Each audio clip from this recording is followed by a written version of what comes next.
Hey everybody, it's Kathy Klotz-Guest from Keeping It Human. I hope you're doing great out there. We're doing a special video cast. I used to say podcast, but it's really not just audio anymore. So we still do the blog talk radio stuff, but today we're doing a special video cast on the topic of employee storytelling.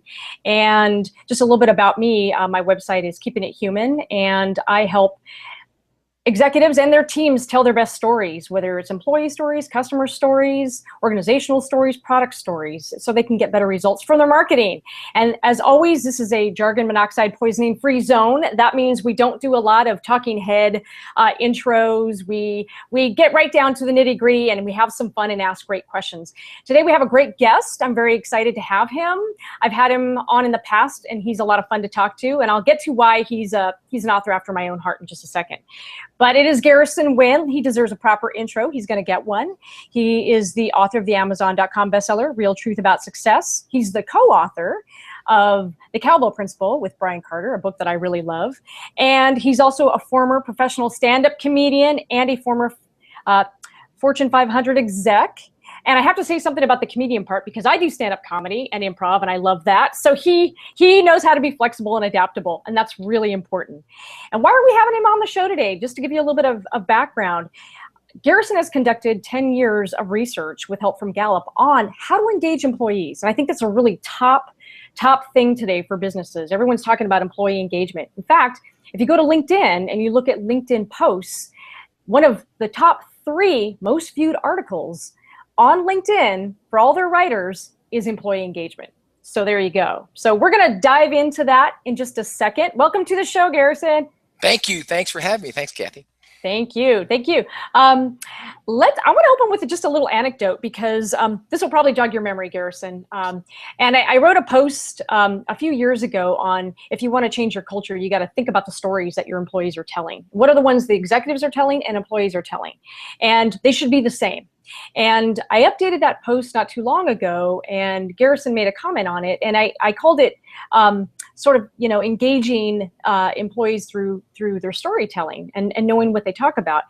And the gist of it is this. Years ago, I worked for a very, very well, to do, very good, great company that was at the top of its game in terms of the computer world. 3D animation in the Valley, that's probably more than enough for those of you in the know in Silicon Valley to identify who it is. Well, this company kind of got a little bit, it got, I think, full of its own success, and the story started to change before the culture eroded. And there was a story that went around the company, and I called it Penguins and Elephants.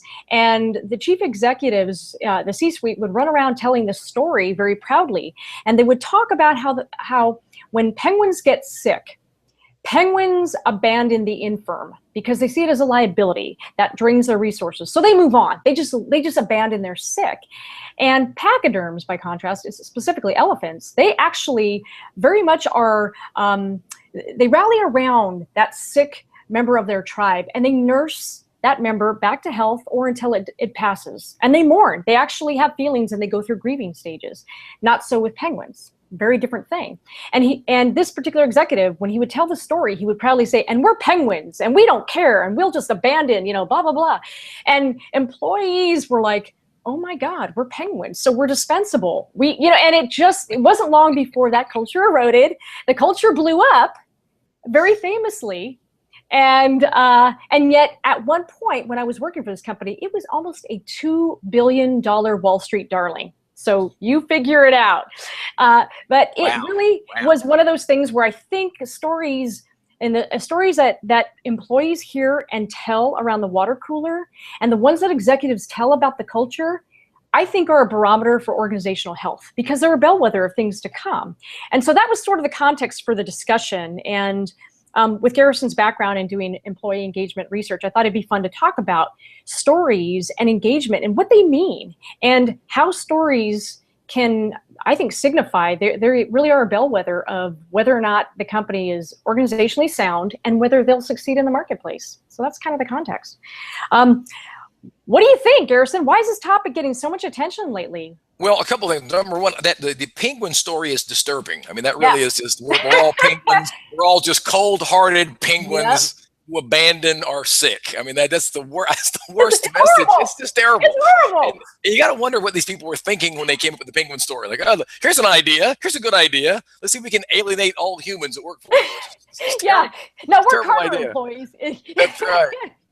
I mean, it's just really what's weird though is what flies out of your mouth creates the culture around you, not your knowledge or your skill. So whatever flies out of your mouth, that's actually who you are, what people actually think. So when an executive gets up and starts talking to people and tells one of these stories like that, I mean, that's what it is. They think that is who the company is. And now, am I a fit? If I work for this company, who apparently are just psychotic, horrible people that don't care if you live or die, if I work for them and that's the culture I'm in, then that's who my boss is. So it's weird. It's just weird. Yeah. It's completely weird. It is weird. So what we've learned over time, and we looked at a lot of research over the years. We did our own research with some help from Gallup. We also work with a company called Evolve Performance Group, who are the ex-Gallup guys that take the Gallup's data and turn it into solutions. And we look at all this stuff, and what we see, one thing is for sure, is people who believe they have a terrible job do a terrible job. Yeah. I mean, if you believe that your job is not a good job, then you don't do a good job. And you may believe your job is not a good job because of the actual people that you work for. You may think that they're not good because they're freaking penguins, and you're an elephant. You're an elephant living in a penguin world. I think that's really what it comes down to. It's the culture, and executives set the culture. The other thing I was going to say about engagement is people have to feel valuable. And if people feel valuable, they perform better. There's a lot of research that shows if people feel valuable, they actually make fewer mistakes, and they do all those things that create engagement. So I don't know.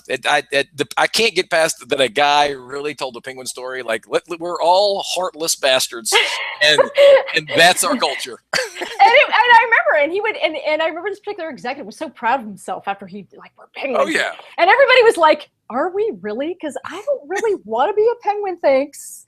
I don't want to be thrown overboard the minute I get sick or I don't do something right." Right. And it was the beginning of the end. And I will say it, the culture unraveled. And what always stunned me about that story, Garrison, was that executives couldn't understand that, employee culture and internal culture, there's no sound wall that separates the internal operations of a company and what happens in the marketplace. If you treat employees badly, it's not rocket science. They won't care. Customers will not be made happy. Eventually, everything bad will seep to the outside world. And it's a porous border. It's not a sound wall. And it just amazed me that these executives were so arrogant that they thought that, we're the best company in the Valley and people are clamoring to work here. And I was like, I don't think people are clamoring to be penguins. I don't think that's... And you make a strong point, because the thing is that we know from research for 50 years for sure that performance is driven by employee opinion. Yeah. And I think what happens at executive, and I've worked with executives, I've been an executive, and I understand what it's like to have an opinion, an executive opinion. You think it's a great idea. Maybe you looked around and figured out what you thought was the best way to go, and all of a sudden your opinion is not going to affect employee opinion positively. And if performance is driven by employee opinion, you better take a look at your opinion. Yeah. If your opinion is driving that opinion, then you got to look at your opinion. And but my concern right now is just the reputations of penguins worldwide. We now are going to think of penguins as horrible people. Penguins are terrible people.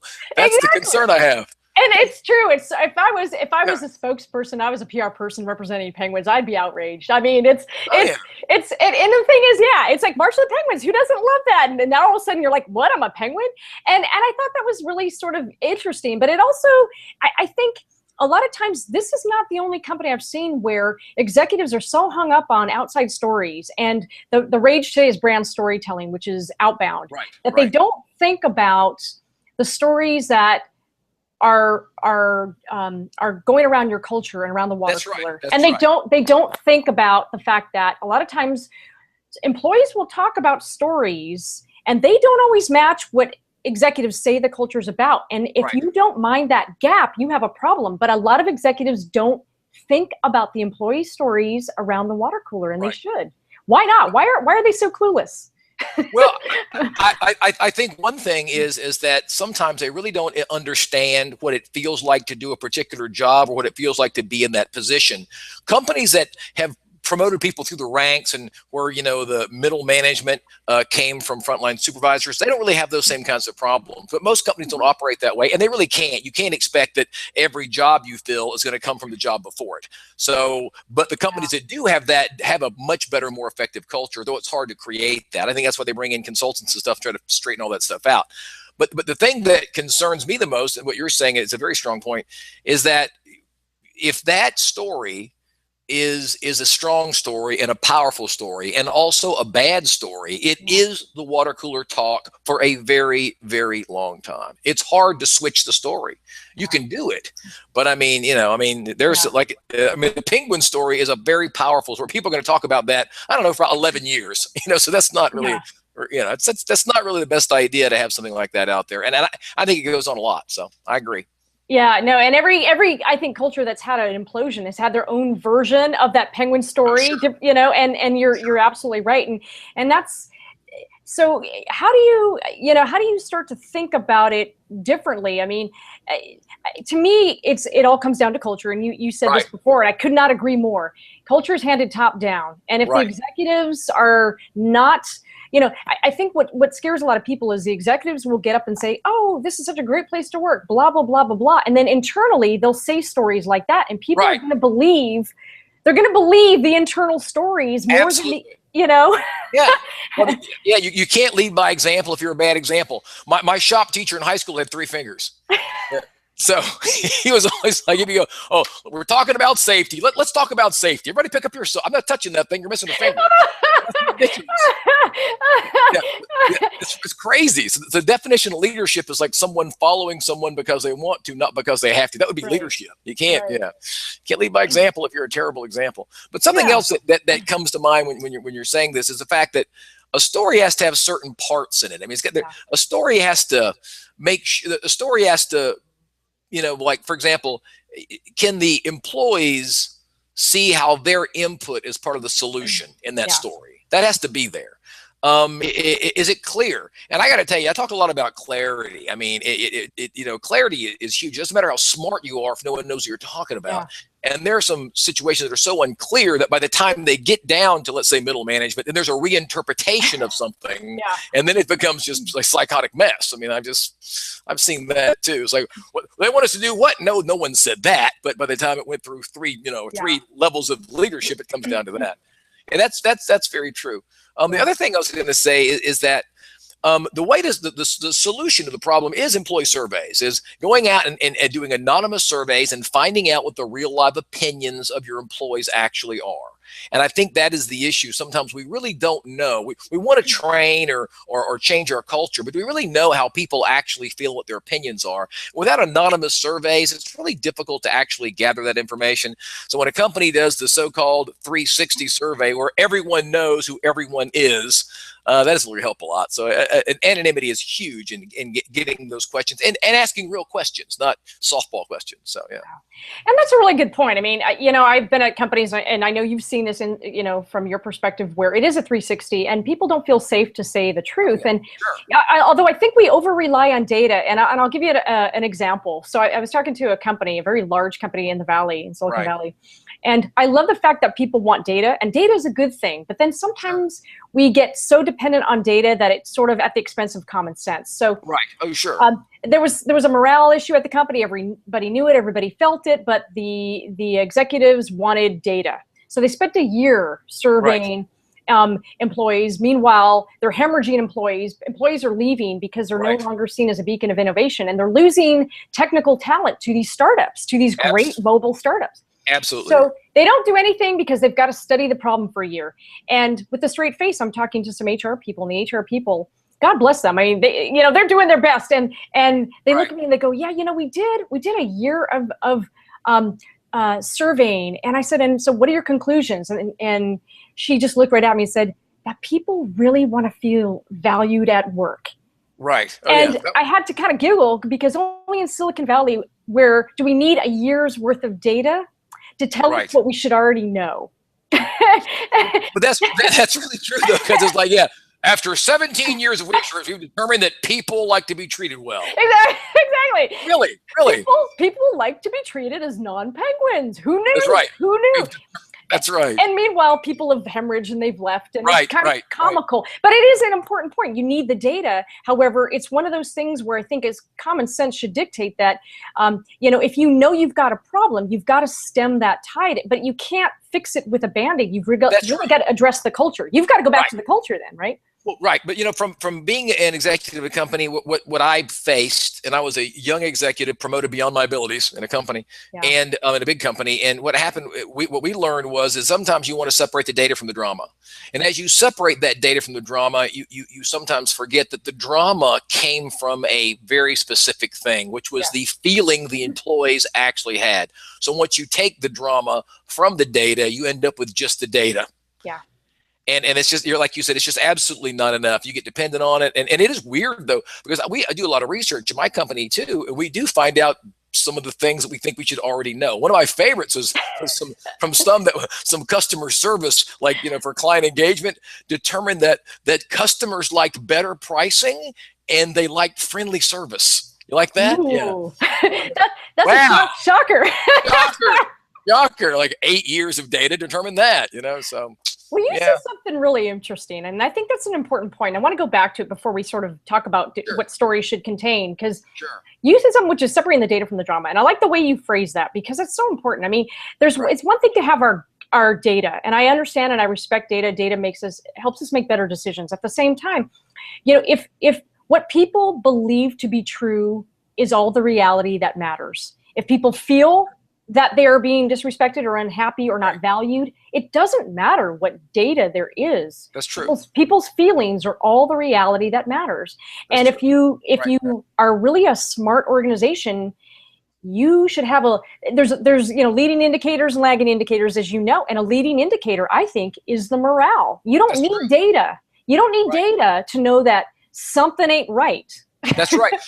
And you're right. Data won't drive a decision either. I mean, people don't choose what's best; they choose what they're comfortable with. So the data won't always drive that decision. It's just not going to make that happen. You can't give someone a mound of data and expect that they're going to react the way that you think they should based on the data. Yeah. There's no data that supports that. I mean, it just doesn't happen. Exactly. Now we're in a recursive loop of logic, which is programmer's hell. I think it's like the 8th layer of Dante's Inferno. It's That's right. Well, I know for a fact that the military does research to find out if their research is valid. That's actually true. Oh, they're researching their research. I hear tax dollars just being flushed every time I think about that. But well, let's talk about something really important, because that was my next question, and you hit on it earlier, which is stories that are effective, that are really believable from the inside out. Employee stories that employees are telling, need to have certain things. Right. To be, I think, believable, credible. Right. Let's talk about that, because I think that's a really important point. What do you think it needs to have in your experience? Well, the first thing a story has to have is that the story it overall has to validate the listener. Stories that don't validate the listener at some level or make the listener feel valuable don't have enough impact. I mean, even if you write a sad, horrible, depressing movie that in the end everyone's dead and it's awful, at least the movie's point is that I'm not there. I've survived that, or I know what to avoid, or there's some lesson to be learned that is valuable. What happens is sometimes you tell stories that company stories, especially, they don't really have any value. The penguin is a great example of something that has no value at all. All that does is make me question if I'm a terrible person, and I work for a company that says that I am. There's no value in that. It doesn't care. It doesn't care. The thing is that, so number one is that. Number two, as I said earlier, does the story prove that employee input is in leadership solution? That they can actually see their input in the solution that leadership has. That's critical. The other thing is it repeatable? Stories that are not repeatable, that don't have legs, don't have any influence. There's a lot of stories that are so hard to tell and that have so many moving parts to them that they're just not effective. They break down. So the basics of mechanical engineering, the more moving parts something has, the more likely it is to break down. So you've got to have something that's had a level of repeatability. And the final thing, Yeah, no, those are all good points. I'm thinking, and I'm definitely, saying, yeah, in my experience, those are all important. And I also think too, and I think you're saying the same thing, just maybe different words. Is you got to leave the listener with a sense of optimism and Absolutely. hope. Right. Yeah, right. And in that penguin story, and I remember hearing that so many times, that going, Right. I'm a penguin. They will throw my butt. There will be tire tracks over me. They don't care. That's exactly And right. there's no optimism in that story, and there's no optimism for customers either. And Right, I want to know right. that my job matters. I think the other thing that I've seen that's really important is there's got to be the we that we're in it together. And I've Right, seen right. stories. So there's a high tech company that I was doing some work for a couple years ago, and they had a big reorg, which happens all the time, and Right. this particular company grew very quick by acquisition. So there was a reorg probably every 8 months or so. Right. And they were telling this story, and they were using mixed metaphors because they were putting the burden and the onus of sacrifice, like, this is going to be painful for all of you. And I was like, Right. okay, I'm sorry. If I'm an employee, I'm thinking, where's the we in this? Right. Because it's like, well, you're all going to have to make sacrifices. Some of you are going to have to lose your job. Some of you are going to have to. Right. And I was like, there's no we. There's no we here. And I think the story became, they were going for the wrong metaphor. They wanted to boost morale with team performance, but there was no team. It was very much a you. I'm an executive. Absolutely. My job is safe. And they did, and it was. I remember having this conversation with them, and they sort of were looking at me like, "Really? That's not going to work?" I'm like, "Why would it work? You're basically telling them you'll all have to make sacrifices, Right. not me." And there was no we in it. And I think that's where employees start to look at each other like, "I think we're the penguins here." That's really true. And I think what happens to executives, and it certainly was the case in my situation, is that you put a lot of pressure on yourself, and then you've got pressure put on you. You are beholden to stakeholders and stockholders and board members and all that stuff. And with all that on you, I think it's very common to forget that when it comes out of your mouth down the line, it looks very clear that it is a lot about you do this and you've lost the we. And I think the we gets lost. I think we have to realize that, okay, it doesn't matter how much pressure there is or who's saying what. We have to have, like you say, we has to be in the message. It just has to be there, because it's not going to be, it's not never going to be viewed as a we unless you actually say it. It's interesting how we think people should know. Well, they don't. They don't. Yeah, you no, think they people don't. Understand? They don't. They don't know. You have to actually say it. An interesting thing. I actually saw someone do this at a meeting years ago, and I call it jellyfish management. But this is what it was. Here's what a leader said. It was a big change. It stings. And it stings. Right. Well, there's a reason I call it that. So it was jellyfish management, and here's how it goes. So this was a leader actually said that to like 400 people in a company. He goes, "Everybody gather around. Got big changes coming up. Big changes. Starting next week, things will be different, very different. I don't agree with this personally. It came to us from corporate or God or somebody up above. It's going to be different. Tried to do this back in 2002, didn't work then, but we'll do the best we can. I don't agree with it. I wouldn't do it this way myself. If you need me, I will be in Paris for a week." Like, what? You're in Paris? So you're leaving this is such a bad idea. You've left the country.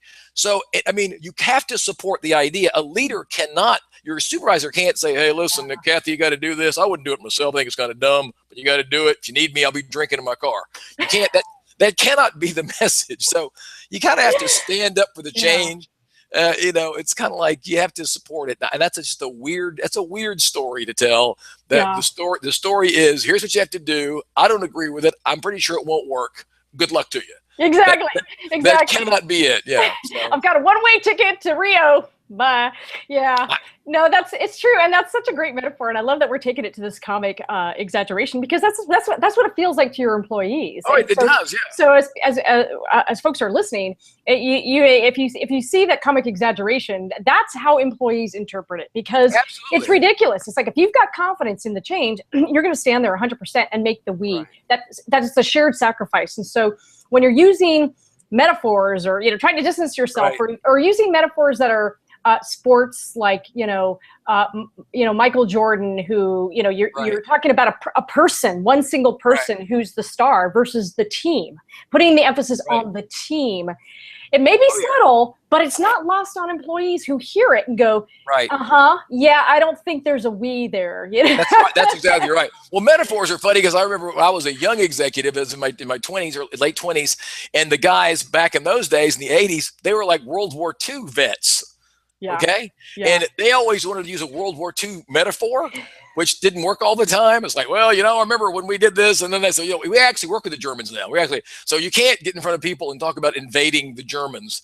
They are our customers now. So I highly recommend that you don't talk to Germans about World War II. That's a terrible, terrible idea. They didn't understand that. All these metaphors, and it was weird, all these military metaphors. What was really interesting to me is I work with a company, I spoke at their convention, and I had a room full of women for a cosmetic company, right? And they actually all kind of looked like, they all had blonde hair. They all looked, the women in the audience looked just like the women that led them. They were all like copies, very strange. But the guy, one of the executives, got up and he used about 4 or 5 sports analyses that these women in cosmetics, they had no idea. They didn't know anything. He was using these sports analogies. They're just a complete, total just disconnect. Wrong audience. Wrong audience. He kept talking about we need to play ball. We got to play. He meant we need to work together on this, but he said play ball. He said it like 5 times. The audience is kind of like, play? What does that mean, play ball? I have no idea. And not only that, though, half the group were from other countries. He was using not everybody plays baseball. So it's kind of a weird thing, you know? That's pretty odd. It is odd, and that's very funny, and it's very true. I mean, the whole military thing too. I mean, it's time for our metaphors to change, because you're cracking me up. But I've heard sort of old school kind of leaders, and they're tough. They're tough guys. But the words they use are very combative and bellicose, and it's like, this is a war, people, and it's like, you know, I don't see our customers as targets that we're going to hit, and I think we need to talk a little bit more in human terms. But everything is like, listen, people, we're gonna blow this thing up, or the competition's gonna get us, and then we gotta. And it's everything is taken to the height of sort of a military leader, you know. I remember that the whole we have to eliminate the competition. So are we killing them? What are we doing with these people? We're going to eliminate them? Exactly. Did we hire is it a mafia thing? Are we just gonna it is comical, but I think that and I think it's changing, and the point too is those stories do leak out to the outside world, and pretty soon, you know, customers are like, so you see me as a sort of a, you know, a bullseye and crosshairs, and I am a target, and that's what I am to you. Yeah, that's a little scary. It has gotten better, though. I speak at conferences every week, every month. That's what I do. I travel around and speak at, you know, conferences. And what I've noticed it's gotten a little better is the way they're talking about customers has gotten better. You know, we're partnering with customers. They're now inviting customers to the meeting. So when I'm speaking to 2,000 people, 500 of them are their customers. And that's a great idea. So it's gotten a lot better. But I will tell you for sure, like 20 years ago, I spoke at a couple of conferences where they really did have like a target, like a crosshairs, like the scope of a 30-06 on the customer. I'm like, really? We are going to shoot our customers at night in the dark and kill them. It's like an odd thing. Targeting our customers. We're going to target them. We're going to target them. Right. Well, we still talk about it, and it is changing. I think you're right, because there's a lot more Gen Y executives that I work with. They look at things very differently. Although it's very much so, that the language of sales hasn't changed. It's very much you're suspects. Right. And so you're suspicious. You're a suspect or a prospect. You know, you're an object, you're a target. And it's very, even the language of sales is a little bit dehumanizing. But the outbound, I think, and the way that we're thinking about it internally, I do think has changed. It is. And I think different industries are changing. In other words, you have one industry that's modernizing the way they talk about customers, and the one that's not. I speak it, you know, in a month, I might hear like 4 different variations of that. Some are interesting and some are psychotic, but, you know, some are just eerie. There's a sociopathic kind of mindset, you know. Because we're penguins. By the way, I'd like to say that the emperor penguin is uppity. I'm not just saying that because of his position, but he's about 5 feet. Have you seen an emperor penguin? Yeah. Like 4 feet tall and conceited. You see, they're huge. Napoleon complex all the way. With those guys. Absolutely. No, I'm worried, by the way, I'm worried about the reputation of penguins after this show. I don't want people to go out and feel that penguins of themselves are bad people. Not at all. No, you know. Penguins are decent folk, and so let's talk about. Have you heard any great employee stories lately, where sort of about the culture that you went, that's a fabulous story that people tell internally, or wow, I smell potential trouble. I mean, have you Right. heard? You know, I've heard both. I've heard both. One of the best stories that comes to mind is a very, very simple story. Was a manufacturer that started out small and over time had bought up a lot of companies, and they had grown larger over time. And they had all their original, a lot of the original people with them. And this all the specifics I don't remember exactly, but the gist of the story was, in general, was that our goal was to deliver the best we could to as many as we could. So we haven't grown because we want to be a giant company, because we want to be a conglomerate and take over the world. We're growing because there are these areas that need what we can do well. And everyone that we picked up there was like 10 different companies in the audience. All the companies that are here, all the people that are partnering with us today are all part of that to deliver the best we can. We're taking bits and pieces from each organization to make another organization better. Yet we're all, individually great as well. And I just thought it was a very interesting, simple message that though there was big growth and some people were concerned about the growth, there's a reason we're growing. We have a mission. Here's what we're trying to do. And we're all here and we're all involved. And the other thing I've heard recently that was really good, I have a change management program called change is mandatory, stress is optional. And when I'm doing that, I'm in all these big change management meetings. And I'm very impressed lately with people being clear on why we're changing, how it involves everyone, what the result is going to be, what success actually looks like, and making everybody feel that they're part of the solution and part of the success.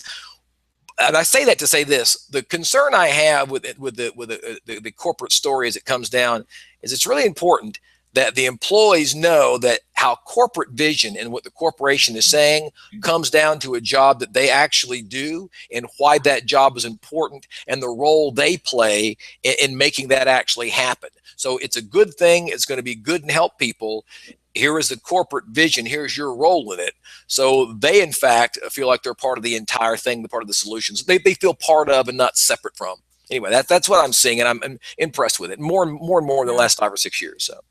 Yeah, no, I love hearing that. I think that's great. And I'm seeing that as well. And I think people are really looking at sort of, if you've read Drive by Dan Pink, and people want autonomy, mastery, and purpose. And if they can't have those things, they don't see how they're connected to the larger vision. And I think I am seeing things get better. I do see every once in a while in very complex industries where tech gets very convoluted, that if you're not in engineering, what can happen sometimes is that people who are in admin or operations support who don't speak the language of engineering, and it's an engineering-driven culture, feel like they don't understand the products their company sells and how they change lives. Right, that's exactly right. And that's a really big thing. And I'll have conversations with executives, and they need to understand it. Yeah, they do, because what they can't, when you have an engineering-driven culture, which is always a little scary, it should be a customer-driven culture. Sure. You're excluding people from being brand ambassadors so that they go out and talk to people and say, look, I'm not an engineer. I work in, marketing, or I work in HR. But let me tell you about how the work that we do at our company makes lives better. Absolutely. And I'm glad you said that, because one of the things when I work with companies that are in that realm, engineering companies that, like you say, driven by engineering, it's important to understand that, clarity is king. Yeah. And if you can't simplify your information, people believe you don't understand it well enough yourself. Yes. So that simple is the new smart. And that's a big message for these engineering folks. You do realize there are people out there who know less than you do who will question your knowledge. If you can't explain it clearly, it just has no impact. It has no influence. And if it's that difficult to make it clear, you have to ask yourself a question: how viable is it?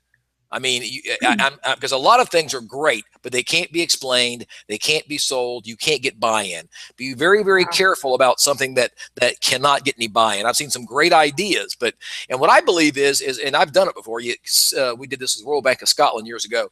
You sit people down in a room and say, okay, here's this new complicated financial process. We have got to spend all day today and come up with 3 sentences that our people will be able to repeat to a customer.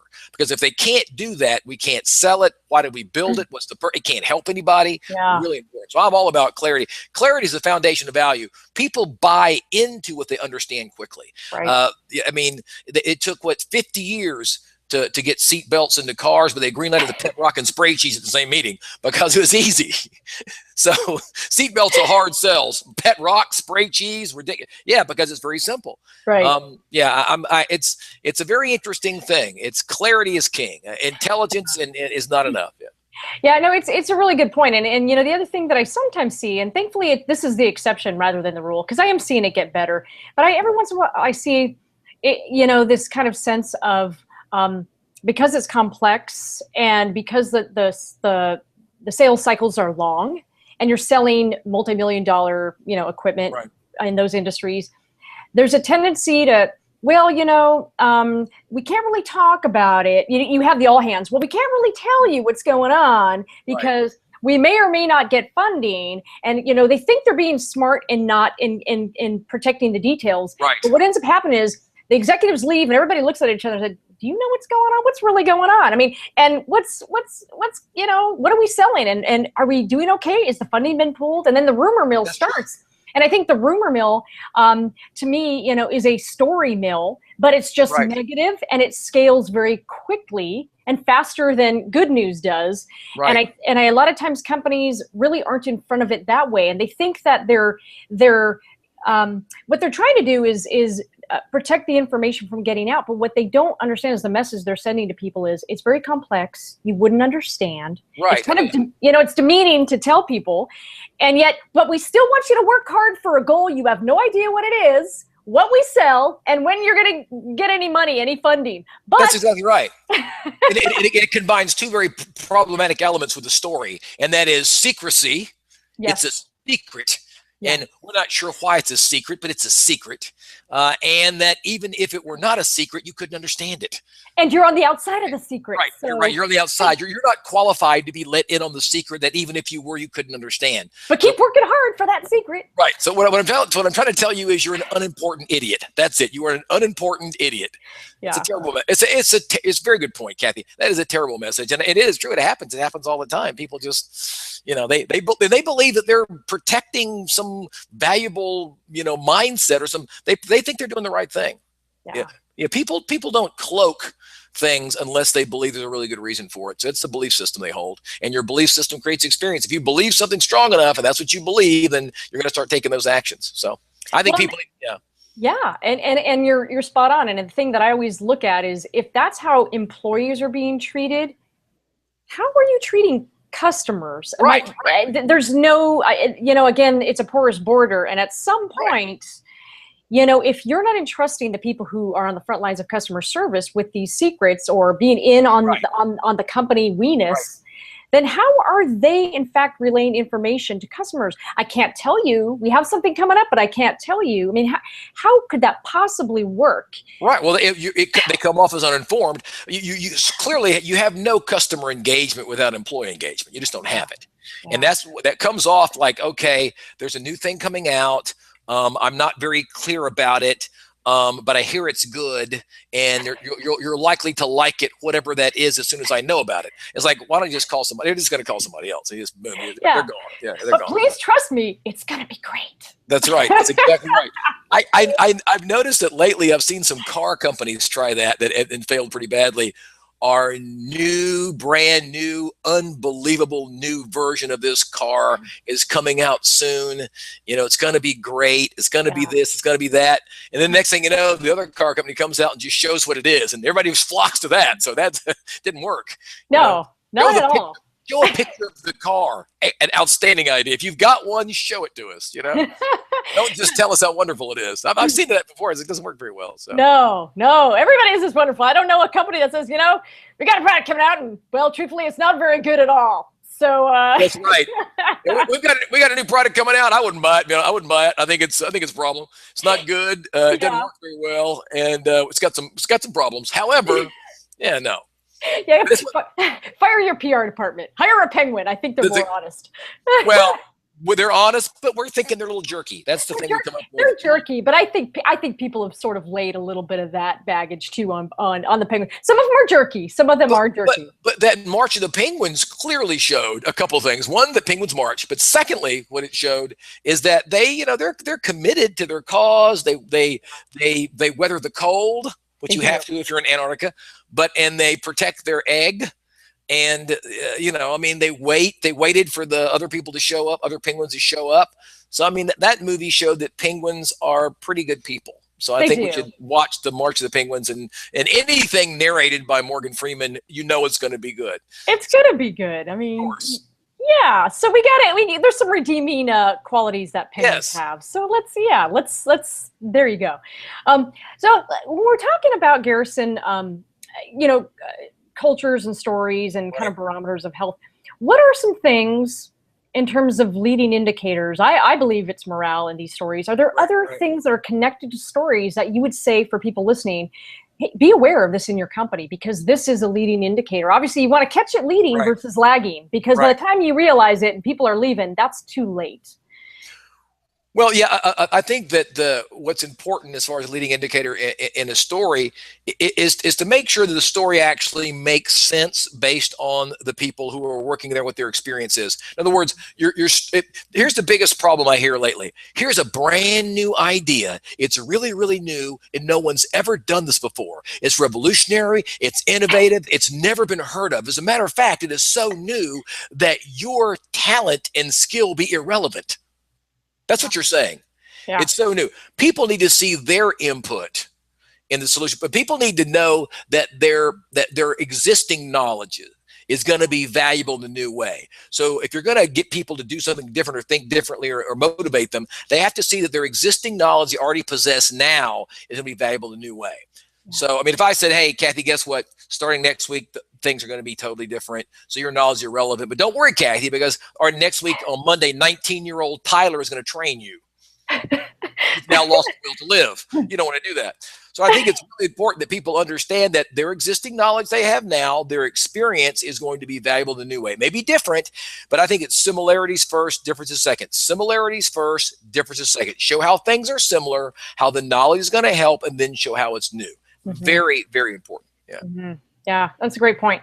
Yeah. And it seems to me too that the things that we're talking about is, if you don't have your organizational story from the employee perspective, what employees are being told and what they believe, if you don't have that under control, you're missing out on so many opportunities to scale that human factor in your in your business. And one of the things I come back to is, IBM. I was talking to IBM, last year, and I was talking to one of the people who was involved in letting employees blog. And what they found is that when marketing got out of the way and let employees who were internal experts communicate with customers, that they increased the lifetime value of each customer like many times over. Right. But and what they found is that that's critical though. But if you don't have a story internally that employees tell themselves that they're valued, hey, my work is valued, there's no way you could open up the kimono, allow them to tell their story externally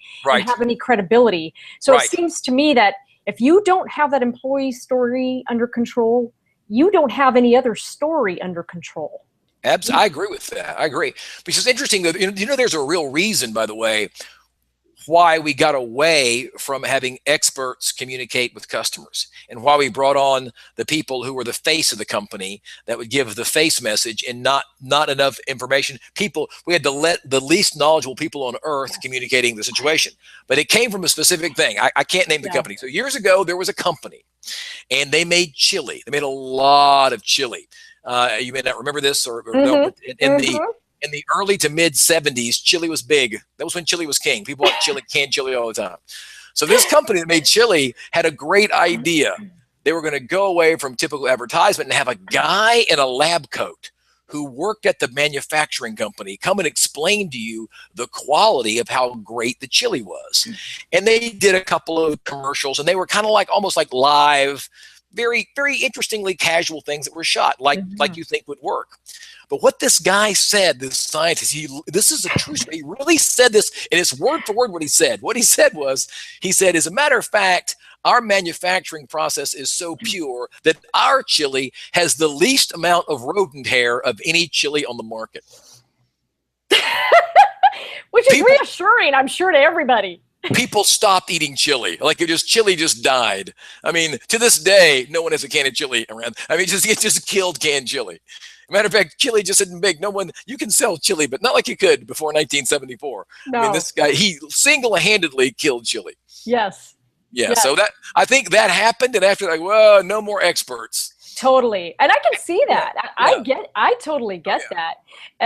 And I can see where there needs to be some moderation of that, and people giving the experts, train on what and what not to say. But I always believe that the best external storytellers are the people closest to the customer on the front lines of that service. Right. And let's just face it, 95% of the time, it's not the C-suite. 95% of the time, it's not sales and marketing. Right. It's somebody who is really ensconced in service with that client. And if we can start to have them, if they're happy and the stories they're telling internally are happy, I think we can trust them as experts externally. But you bring up a very strong point.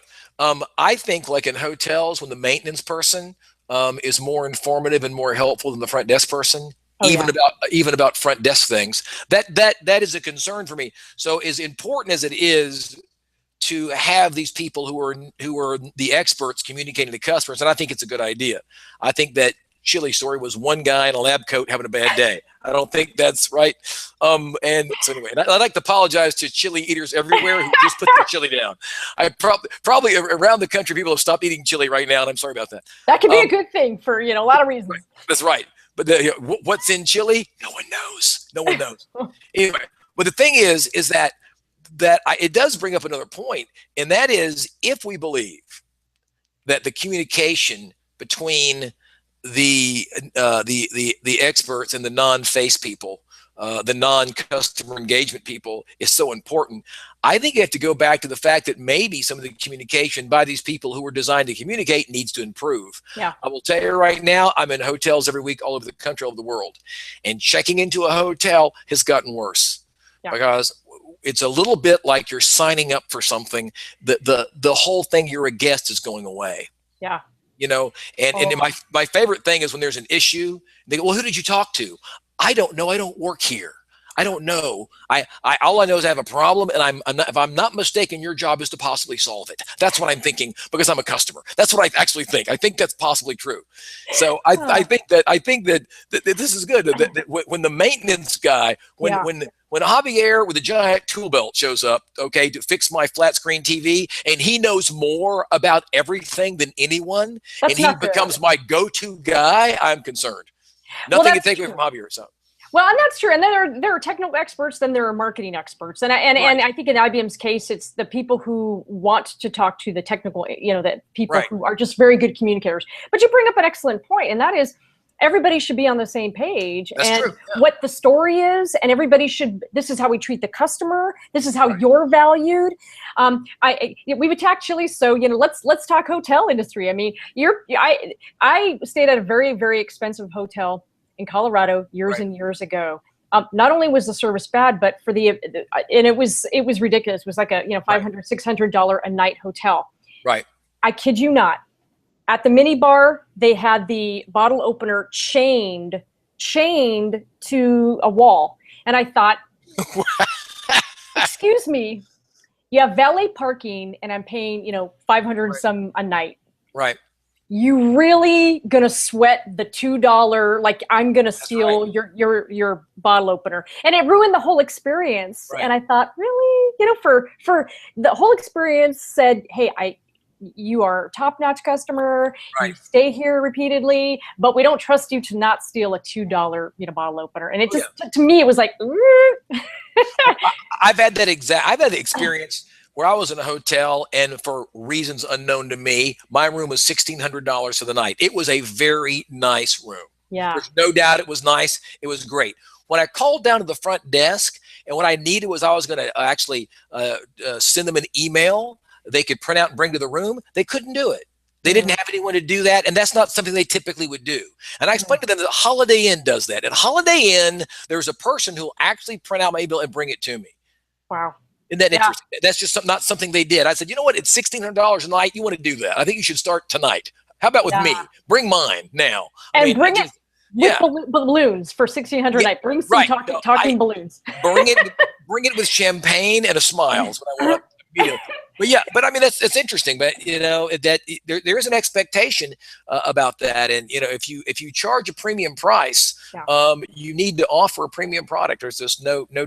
You know, I think that to get back to the concept of telling stories, it's about expectation. Yeah. The story has to, at some level, meet the expectation that has been raised. Or meet the basic level of expectation that employees have. I mean, if you're telling a story and the story in the end disappoints. I just saw a guy, I spoke at a convention, a guy I will not name, who was a futurist. And I watched him for 40 minutes do a fantastic job. But then in the end, right, he ended with basically saying that we owe the Chinese a lot of money and we're screwed. That's how he ended his talk. And you saw people were very disappointed. And I said, you know, all you'd have to say is that, well, we're on this path and it's concerning, but here are the 3 things that we know we can do, right, to move forward as a country. But he didn't do that. He wanted to end, you could tell he kind of got off on the fact he was hitting on the negative. And I mean, other than that, it was a very good program. I mean, this person was skilled. But it was one of the few times I've ever seen anybody speak, and at the end of the meeting, people felt that they felt badly. It's like they had the look on their face, you know. The good news is I spoke before him. That's a good. I don't want to speak everything. I spoke before him. That was good. So that's such an important point to bring full circle here, which is really optimism. Leave them with hope. And I think to your point, it's like, and employees, to close that gap, you know, because it's a really important one.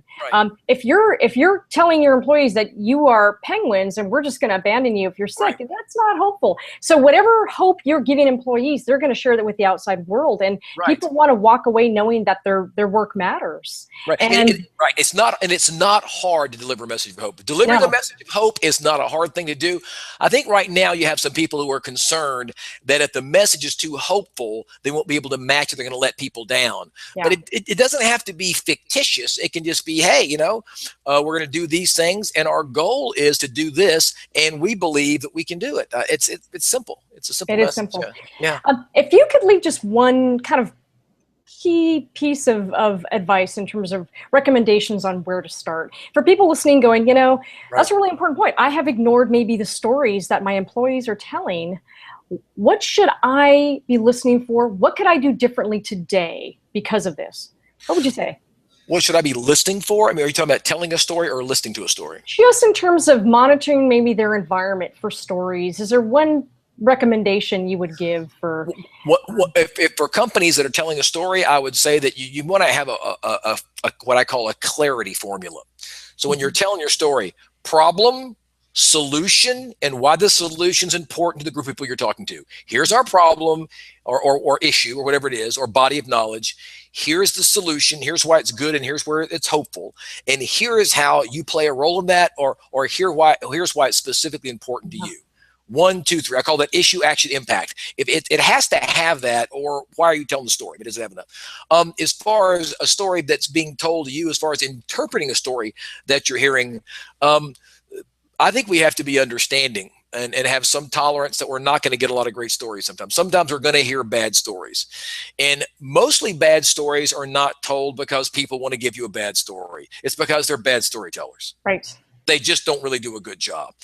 So sometimes you might have to listen and look for the hope and ask the questions. Maybe ask what it means. I think it's okay to ask your supervisor, hey, I just heard this. Here's the story. I'm concerned about what it means. Can you tell me? And sometimes it's just a poorly told story. You can learn more about it. And then all of a sudden, now that you understand it, you can spread it. And if you understand why or how the story is good, it's okay to create your own version of the story and go tell it better. Yeah. Make you know, just because a story comes to you and it's not very good doesn't mean you can't improve it. Doesn't mean you can't improve it and pass it on. That's what I would say. Yeah, agreed. I say, you know, adding to that, you know, It's always got to be optimistic, and you've got to find the we in that story. And and I think to your point, when you hear stories maybe internally that aren't great stories, not every story is going to be super positive, especially if you have to lay people off. However, it should end on a positive note. And if the stories that employees are repeating and what you're hearing around the water cooler is negative, take note. I say take note, because that is a leading indicator that something is not right in your culture, something is not right in your environment.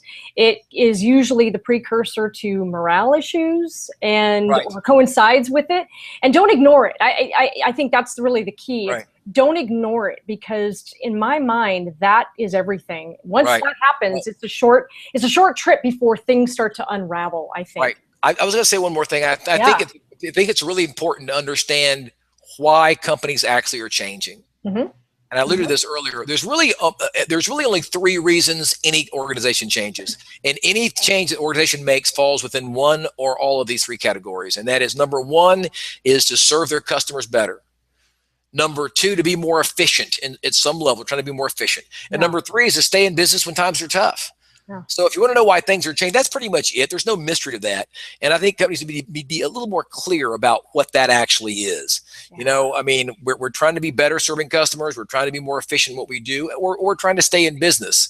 That needs to be conveyed, because people keep thinking, what are the motives of my company? I'm hearing a story, and I don't hear the we, I don't hear the hope, and I'm concerned about the motives. I think if you put those elements in there and just either all, but sometimes it's all 3 of them. They're changing for all 3 of those reasons. But it's okay to say, hey, here is why we're doing it. Very important. People, especially people between the ages of 19 and 34 years old, if they don't hear the why, they're not engaged. Yes. They have to hear it. Absolutely. I want to know how it relates to my work, and how I'm a part of something bigger, and that my work is meaningful. And that's just, to me, you know, Gen Y is a little bit different in some ways, but I think that's a very fundamentally human thing. We want to know that we are making a difference. And so there are no secrets. You can't leave your employees out of the inner sanctum of the, here's what's going on in the company. They're the most powerful brand ambassadors you have. And, you know, you can't lead and dominate the marketplace. And I'm not going to use any target military or ammo terms, but you can't lead out there if you're leaving your employees behind, or they're not part of the story. And that's, I think, really, I think that's the most important thing. Well, disengaged people emotionally check out. They don't pay enough attention. They make more mistakes. They have more accidents, and they're more likely not to support. The most important statistic I've seen lately, this is from Evolve Performance Group, who we partner with, the ex-Gallup folks, and they said that engaged employees, are 40 times more likely to say that their company is a good place to work. And absolutely. You've got to have that. Huge. Absolutely. And you can't ignore that. I mean, people got to be part of that story and find themselves in it. So I agree. Oh man, this is fun. We could talk on and on, because it's a great topic and an important one. Yes. So Garrison, where can people find you? Maybe your website, your Twitter handle. Want to give that out for people to find you at? You can go to GarrisonWynn.com. That's GarrisonWynn, GarrisonWynn.com. And you can join me on Facebook and Twitter. You can actually just Google Garrison Wynn and find me everywhere. He's everywhere. Google Garrison Wynn, and there's lots of links, and I'm all over the place. That's coming up this week, I'm going to be in Las Vegas.